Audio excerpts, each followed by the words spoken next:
জুলাই গণ অভ্যুত্থানের স্মরণে এবং এর চেতনা বাস্তবায়নে ৩৬ দিনের কর্মসূচি ঘোষণা করেছে ১১ দলীয় জোট। আজ দুপুরে মগবাজারে জামায়াতে ইসলামের কেন্দ্রীয় কার্যালয়ে লিয়াজো কমিটির বৈঠক শেষে এক সংবাদ সম্মেলনে জোটের মুখপাত্র হামিদুর রহমান আজাদ এই কর্মসূচি চূড়ান্ত করার কথা জানান।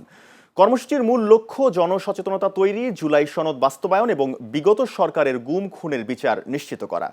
এর মধ্যে রয়েছে ১ থেকে ১৫ জুলাই জেলা ও মহানগরের সেমিনার, ২৩, ২৪ ও ২৫ জুলাই চিত্র প্রদর্শনী ও গ্রাফিতি অঙ্কন, বিভিন্ন স্থানে স্মৃতিচারণমূলক সমাবেশ এবং ৫ আগস্ট দেশব্যাপী বিক্ষোভ সমাবেশ।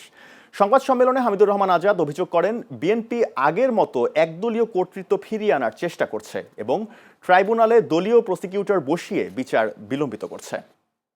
এই কর্মসূচির মূল দাবি বা লক্ষ্য হচ্ছে আমরা জুলাই অভ্যুত্থানের পক্ষে জনসচেতনতা বৃদ্ধি, গণভোটের রায় বাস্তবায়নের দাবিতে চলমান আন্দোলনকে জোরদার করা, জাতীয় সংসদের সম্মুখে এবং স্পিকারের নিকট স্মারকলিপি পেশ যেন এই ইস্যুটি জাতীয় সংসদে আলোচনা হয়।